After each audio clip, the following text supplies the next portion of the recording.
Influence by Robert Cialdini. About the author.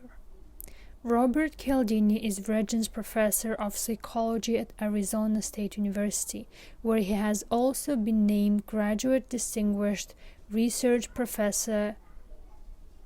He received undergraduate, graduate, and postgraduate training in psychology from the University of Wisconsin, the University of North Carolina, and Columbia University, respectively.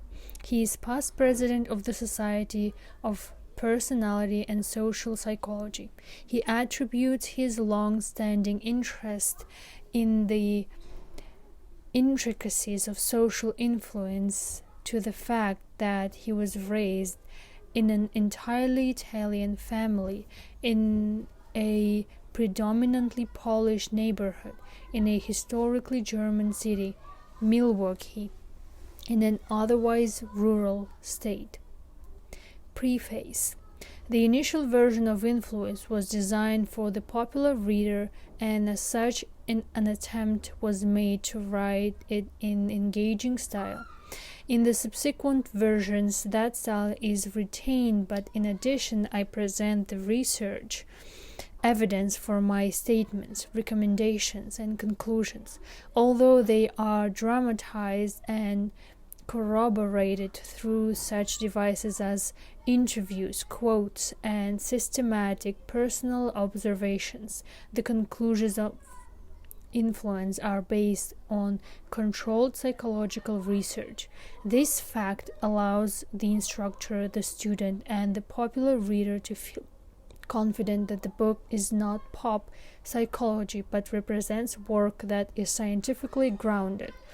The subsequent versions also provide new updated material, chapter summaries, and study questions to enhance its classroom utility. A potentially attractive feature of the present version of Influence lies in its ability to serve as an enjoyable, practical, yet scientifically documented text for both students and the general reader. For students, one way to view the book, then, is to see it as a refreshing change of pace from standard text material that doesn't retreat from scientific respectability. In a related vein, for both students and the general reader, the book might be seen as a way to demonstrate that properly presented, what often seems like dry science can actually prove to be lively, useful, and relevant to all readers' personal lives. Comment on the fourth edition of Influence, Science and Practice. It has been some time since Influence was last published. In the interim, some things have happened that deserve a place in this new edition. First, we now know more about the influence process than before. The study of persuasion,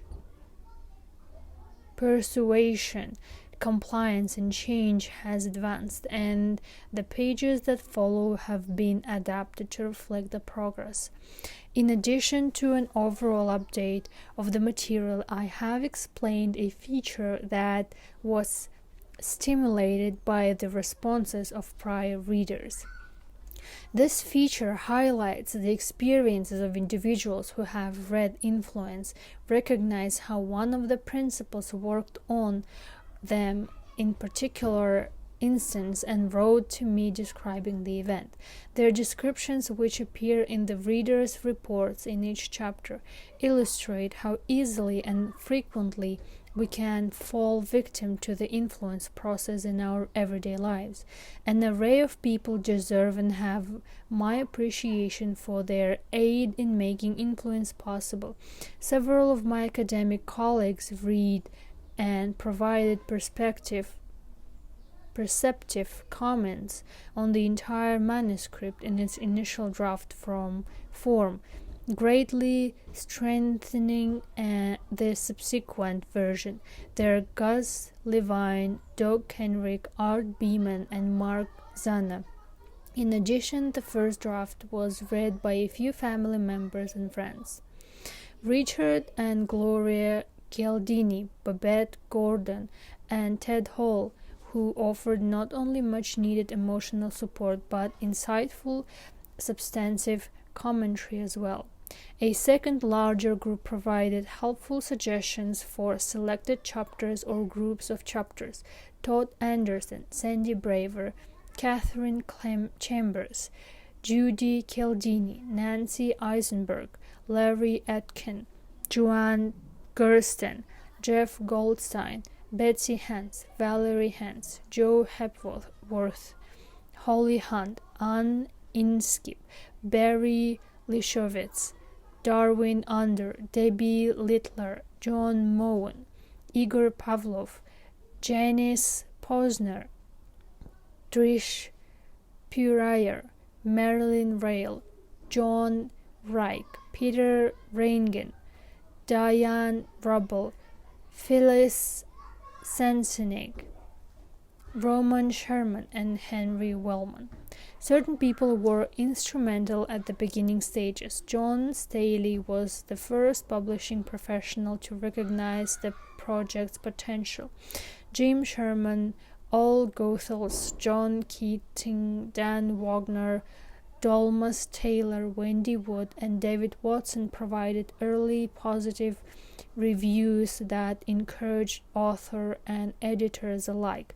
My editors at Allen and Bacon, Carlin Merrill, and Jody Devin were consistently congenial, helpful, and insightful. I would like to thank the following users of the third edition for their feedback during a telephone survey: Emery Griffin, Wheaton Colleague, Robert Levine, California State, Fresno, Jeffrey Lewin, Georgia State University, David Miller, Daytona Beach Community College, Louis Moore, Georgia State University, and Richard Rogers, Daytona Beach Community College. The third edition benefited substantially from the reviews of Asad Aziz, Yale University, Robert M. Brady, University of Arkansas, Brian M. Cohen, University of Texas at San Antonio, Christian B. Crandall, University of Florida, Catherine Goodwin, University of Alaska, Robert G. Lauder, Bradley University, James W. Michael, Jr., Virginia Polytechnic Institute and State University, Eugene P. Sheehan, University of Northern Colorado, Jefferson A. Singer, Connecticut College, and Sandy W. Smith, Michigan State University.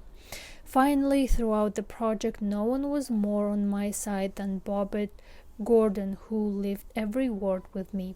I wish to thank the following individuals who either directly or through their course instructors contributed the readers' reports used in this edition: Pat Bobbs, Annie Carlo, William Cooper, Alicia Friedman, William Graziano, Mark Hastings, Endayu Kendi, Danuta Lubnicka, James Michael, Stephen Moisey, Paul Nail, Alan G.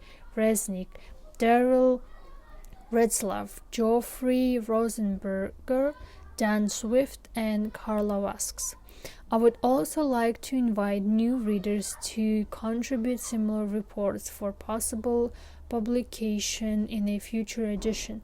They can be sent to me at the Department of Psychology, Arizona State University, Temple, AZ 85 28 7 1104, or Robert Cialdini.